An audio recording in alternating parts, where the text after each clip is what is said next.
y'all, welcome back to my channel. If you haven't been here before, my name is Julie and I tend to make content surrounding mental health, makeup, as well as music. I also, obviously from looking at me, thoroughly enjoy emo things. Today's video is all about my emo origin story. Cringy title, I know, but I am emo and I'm proud.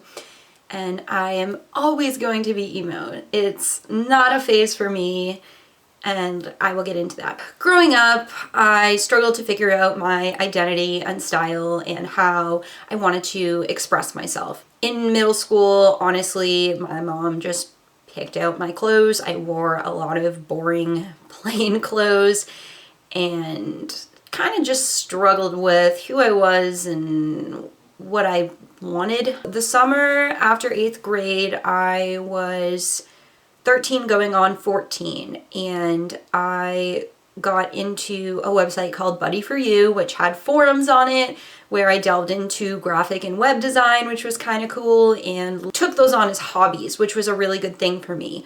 Along the way, I met other people on the forum, and my first online friend was emo. So she was the one who introduced me to emo. She had the whole scene hair going on, big bow, big comb over thing. She told me about her music taste. She told me her top 3 bands were the emo trinity, which are My Chemical Romance, Fall Out Boy, and Panic at the Disco.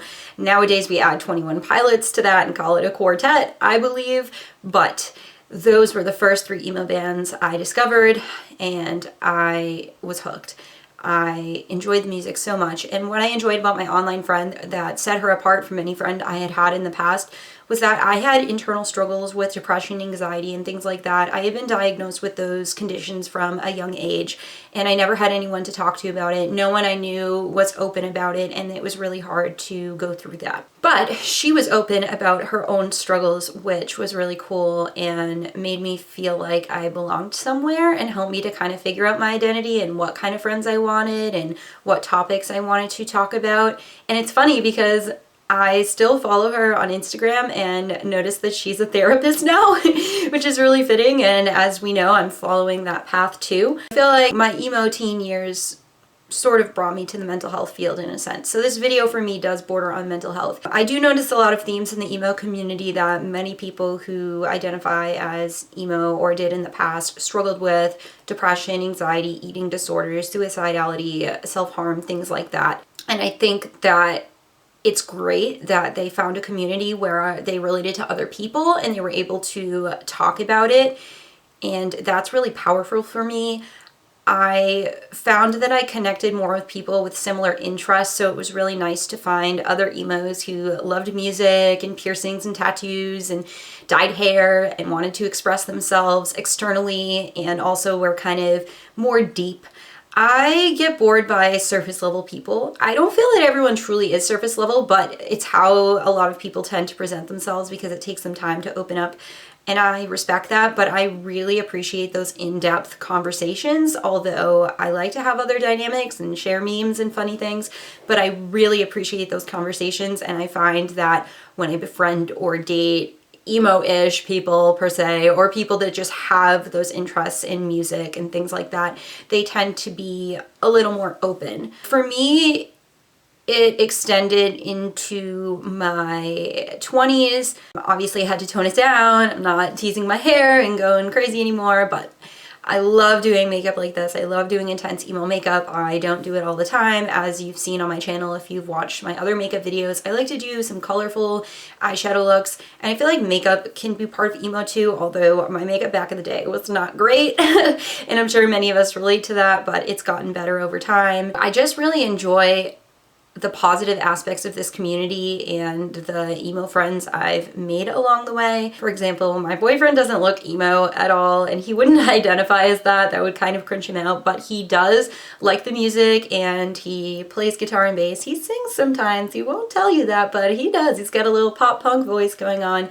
And I don't know, I just feel like that made our connection so much stronger and really strengthens our relationship, especially because he likes this whole style, and he was the one today I said, oh, I want to do an emo look. Should I do black smoky eye, black and red, or black and pink, and he was like black and red, and I said, what lipstick? And it's so funny because sometimes I run out of ideas and can't like make a decision.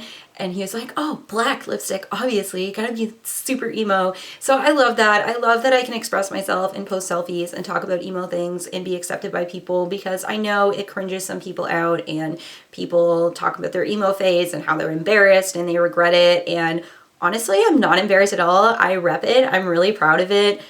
And I feel like I'm always gonna feel that way. I love emo Twitter. I love Thy Art is memes.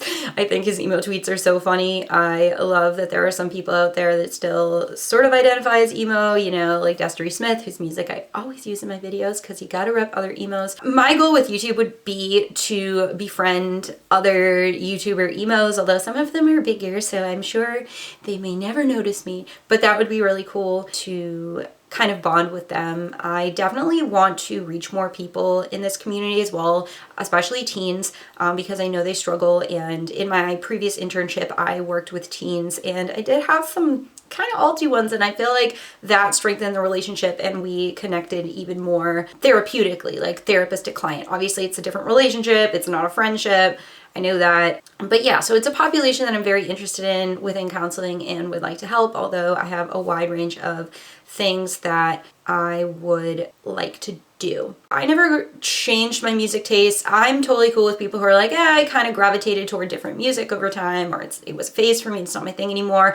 But it's when people kind of like emo shame. Yeah, I mean, Logan Paul's video, we're not gonna get super into that, but it kind of rubbed me the wrong way because I feel like a lot of his fans just kind of cringe at emo and make fun of it, and that's not cool. I'm glad that those people have not flocked to my channel because I have no interest in that. I want to be accepted and respected for who I am, and I absolutely would do the same for other people. It sounds cringy, but to me, emo is part of my identity. It's part of my lifestyle. It's part of my culture. I loved being a little scene kid back in the day and being super obnoxious. I wouldn't say that's really a thing anymore, but I'm a little toned down nowadays. But yeah, it's just been really cool to meet other people and relate to other people, and I would love if there was an app with emo people that you could meet and befriend and we could all kind of connect.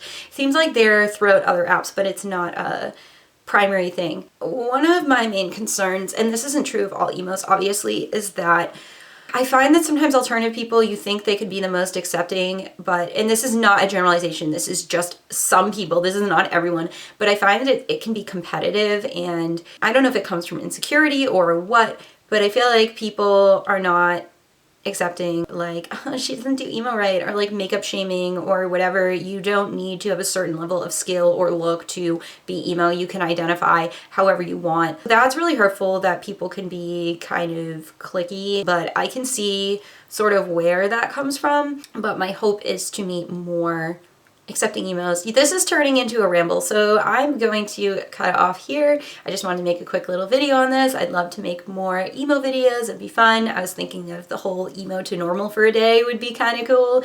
It would be really hard to make me normal, as if normal exists. All right, so thank you so much for watching. Please give this video a like. I'd love for you to subscribe to my channel as well. My Instagram is Julie_counseling, and my Twitter is JulieCounseling with no underscore. My Facebook page will be linked down below as well. Please leave a comment. If you get to this point in the video, I'd love for you to talk about if you had an emo phase, or if you are still alternative today, or how you feel about alternative culture and your experiences, whether positive or negative.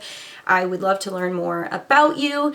You can also talk with me on my social medias that I just mentioned, and I'll catch you on the flip side. Bye guys!